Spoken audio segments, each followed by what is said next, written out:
ইসলামী bank PLC শাখা, যেটা এই শাখার ব্যবস্থাপক কাজী মিজানুর রহমান, উনি একটা অভিযোগ দায়ের করেন এই মর্মে যে তার একজন ক্যাশিয়ার তার যে গ্রাহকদের বিভিন্ন সময় ঠকিয়ে বিভিন্ন প্রায় 1.5 কোটি টাকা লোপাট করে নিয়ে যায়। এই সংক্রান্তে উনি একটা মামলা করেন, অভিযোগ দায়ের করেন। সেই অভিযোগের প্রেক্ষিতে একটা মামলা রুজু হয় আদমদীঘি থানায়। রুজু হওয়ার পর থেকে যেহেতু সাধারণ জনগণের টাকা এবং সাধারণ জনগণের অনেকেই আমার সাথে দেখা করে গেছেন, তাদের কষ্টের কথা জানিয়েছেন, তাদের চোখের পানি আমি দেখেছি।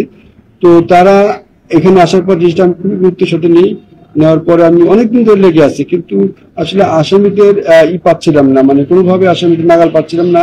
কারণ এরা এক একজন আসামি 20টা-25টা করে সিম ব্যবহার করে এবং র্যান্ডম তারা তাদের সেট চেঞ্জ করছে, যার কারণে আমি আসলে খুঁজে পেতে আমাদের বেগ পেতে হয়েছে। তো এই দেখা যাচ্ছে সাধারণত আমরা আসামিকে ফলো করি, এই ক্ষেত্রে আসামিকে রেখে আমরা তার সাথে যে কথা বলে এরকম আরো পিছনে চলে গেছি, যে তার সাথে পার্টি পর্যন্ত গিয়ে আমি বুঝতে পারছি যে আসামিটা এখানে অবস্থান করতেছি। এই ধারাবাহিকতায় আমরা গতকাল অভিযান করছি। অভিযান করে র্যাব 4-এর যে সাভার ক্যাম্পটা আছে ওরা এবং আমরা যৌথভাবে অভিযান করে আমরা যেহেতু 2 নম্বর যে আসামি আছে সেই আসামিটাকে গ্রেপ্তার করতে সক্ষম হয়েছি। তো এই আসামি গ্রেপ্তার করতে যে আসামি, ওর নাম হলো সুজন রহমান। ইনি আসলে ওই ব্যাংকেরই একজন ক্যাশিয়ার আর কি।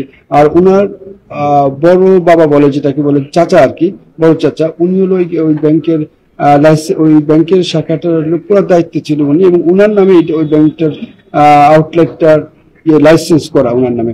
তো এরা এই বিভিন্ন কারণে এই বড় চাচা, যার নাম হলো সোহাগ, বিভিন্ন কারণে সে আর্থিক সংকটে পড়ে যায়। এই পড়ে যাওয়ার পরে এরা দুইজন মিলে একটা পরিকল্পনা করে যে কিভাবে এই পাবলিকের টাকাগুলো নিজের পকেটে নেওয়া যায়।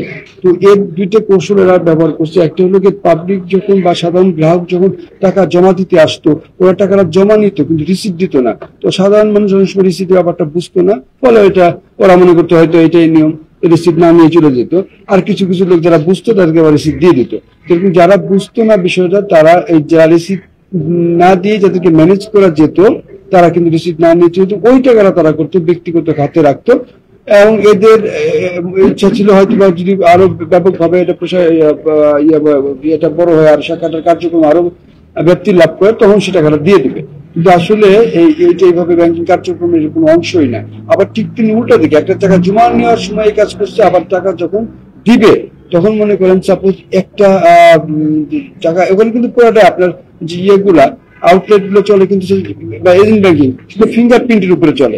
তো ফিঙ্গারপ্রিন্ট আপনি একবার দিলেন, দেওয়া মাত্র কিন্তু আপনার টাকাটা কিন্তু মানে এটা ক্যাশ হইলো। তো যখন আবার হয়নি, আবার একটু দেন, সে আবার দিচ্ছে, আবার একটু দেন, আবার দিচ্ছে, কিন্তু তার টাকা এখন 3বার কিন্তু তার হয়ে গেল। যখন সে 3বার ফিঙ্গারপ্রিন্ট দিল, মনে করেন সাপোজ সে 15,000 টাকা চেক দিল, সে 3বার ফিঙ্গারপ্রিন্ট দিল, তখন দেখা গেল যে প্রথমবার ফিঙ্গারপ্রিন্ট যে 15,000 টাকা, এই টাকাটা সে কিন্তু পাবে। বাকি 30,000 টাকা কিন্তু মানে হয়ে গেল, ওই অ্যাকাউন্ট থেকে কিন্তু খারিজ হয়ে যাচ্ছে, কিন্তু টাকাটা কিন্তু নিয়ে নিচ্ছে, ওরা নিয়ে নিচ্ছে। আমি কি বুঝতে পারলাম? এইভাবে বিভিন্ন গ্রাহকের কাছ থেকে তারা প্রায় বছর খানেক ধরে ধাপে ধাপে বিভিন্ন পর্যায়ে টাকাগুলা নিজেদের অ্যাকাউন্টে নিয়ে নিচ্ছে বা নিজেদের নামে ক্যাশ করে নিচ্ছে, প্রায় 1.5 কোটি টাকার মতো। ওরা বলতেছে যে আমরা 70 লাখ টাকার মতো, মানে জিজ্ঞাসাবাদ হচ্ছে 70 লাখ টাকার মতো তারা। কিন্তু এই ক্ষেত্রে আবার অনেকে তাদের যে বক্তব্য যে অনেকে যাদের অল্প পরিমাণ টাকা ছিল, যেহেতু আমরা বিপদে পড়ছি, তারা এখন বলে যার 3 লাখ টাকা ছিল সে বলতেছেন 5 লাখ টাকা ছিল। এটা হতে পারে, এটা তদন্তে আশা করি তদন্তে সবকিছু বেরিয়ে আসবে।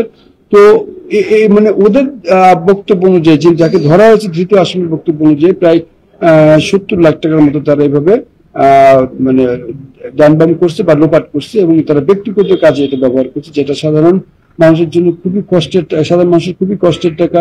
অনেকে বিদেশি যারা আছে তাদের রক্তের ঘামের টাকা দেশে প্রিয়জনদের জন্য পাঠাচ্ছে, সেই টাকাগুলো তারা এইভাবে লোপাট করার চেষ্টা করছে। তো আমি মনে করি এই ধরনের অভিযানের মাধ্যমে মানুষের অধিকার প্রতিষ্ঠা পাবে, এবং যারা এইসব করার আগ্রহ আছে তারা সামনে ভবিষ্যতে তারা সতর্ক হবে, এবং কেউ যে আইনের ঊর্ধ্বে না সেটা প্রমাণিত হবে। তো আমরা আমাদের এই যে দাপ্তরিক কার্যক্রমগুলো শেষ করে আমরা এটা ওনাকে আমরা আদমদীঘি থানায় সোপর্দ করব। আর আশা করব যে এরকম যারা এর সাথে আরো যুক্ত আছে, আমি জানি আরো 2 জন সম্পৃক্ত আছে, আমি ওদেরকেও ধরার আমাদের যে অভিযান সেই অভিযান অব্যাহত থাকবে।